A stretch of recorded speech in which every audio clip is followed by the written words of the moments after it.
चलिए अब आगे बढ़ेंगे। गोरखपुर महोत्सव का समापन समारोह है। समापन समारोह को संबोधित कर रहे हैं उत्तर प्रदेश के मुख्यमंत्री योगी आदित्यनाथ। सुनिए।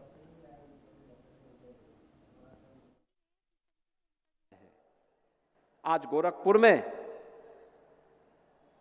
होटल मैनेजमेंट का भी इंस्टीट्यूट खुल चुका है। नाइलेट का भी स्किल डेवलपमेंट का एक नया सेंटर गीड़ा में हम लोगों ने प्रारंभ करवा दिया है। अटल आवासीय विद्यालय अब केवल जिनके पास पैसा होगा वही नहीं पढ़ेगा, बल्कि गरीब से गरीब बच्चा भी अत्याधुनिक शिक्षा प्राप्त कर सकता है। अटल आवासीय विद्यालय सहजनवा में बनकर के आज यहां के हर बच्चे को, प्रदेश के हर गरीब बच्चे को आगे बढ़ने के लिए एक नई ऊंचाई प्रदान कर रहा है। ये जितनी भी उपलब्धियां होती हैं, अपनी विरासत के साथ साथ विकास की यात्रा को शोकेसिंग करने का एक प्लेटफॉर्म मिल सके, एक मंच मिल सके, उस मंच को प्रस्तुत करने का एक आधार होता है। जीवन हताशा और निराशा का नाम नहीं है। जिसने बेईमानी की होगी वह हताश और निराश होगा।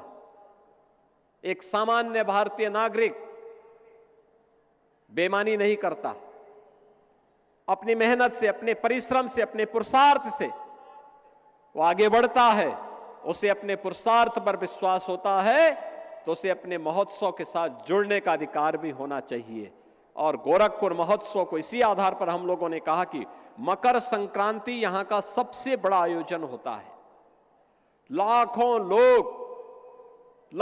लोग उत्तर प्रदेश से, बिहार से, नेपाल से, देश के अलग अलग भागों से आते हैं और सेवातारी भगवान गोरक्षनाथ जी को अपनी आस्था की पवित्र खिचड़ी चढ़ाते हैं।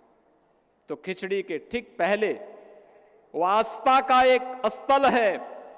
वहां आस्था को नमन करने के लिए देश और दुनिया से लोग आते हैं।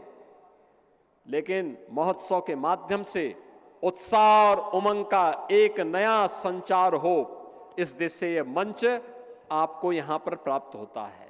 और 3 दिन का यह मंच, यह महोत्सव अलग अलग विधाओं को लेकर के अलग अलग कार्यक्रमों के साथ जुड़ता है। आज मुझे प्रसन्नता है, ये रामगढ़ ताल जो कभी गोरखपुर के अंदर अपराध का केंद्र माना जाता था, आज पर्यटन का एक बेहतरीन केंद्र बन गया है। अब गोरखपुर की कोई उपेक्षा नहीं करता। अब हर विकास की योजना आप तक पहुंचती है। शासन की हर योजना आप तक पहुंचती है, बिना मांगे पहुंचती है। यह है परिवर्तन। और उस परिवर्तन में आप सबको सहभागी बनाने के लिए आज हम सब एक बार फिर से यहां पर आए हैं। याद रखना, हमारे जीवन की सबसे बड़ी ताकत है, जो उपलब्धि आपने हासिल की है, जो उपलब्धि उत्तर प्रदेश ने हासिल की है, यह हासिल की है धैर्य से, अनुशासन से। हमारा अनुशासन, हमारा धैर्य हमारी सबसे बड़ी ताकत है। हमने धैर्य नहीं खोया।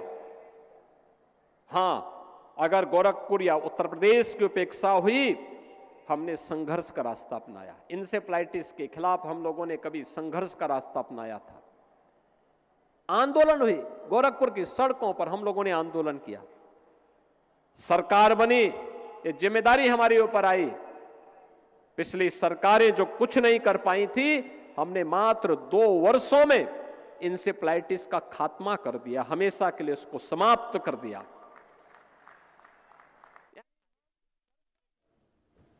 चलिए खबरों में आगे बढ़ते हैं और इस बीच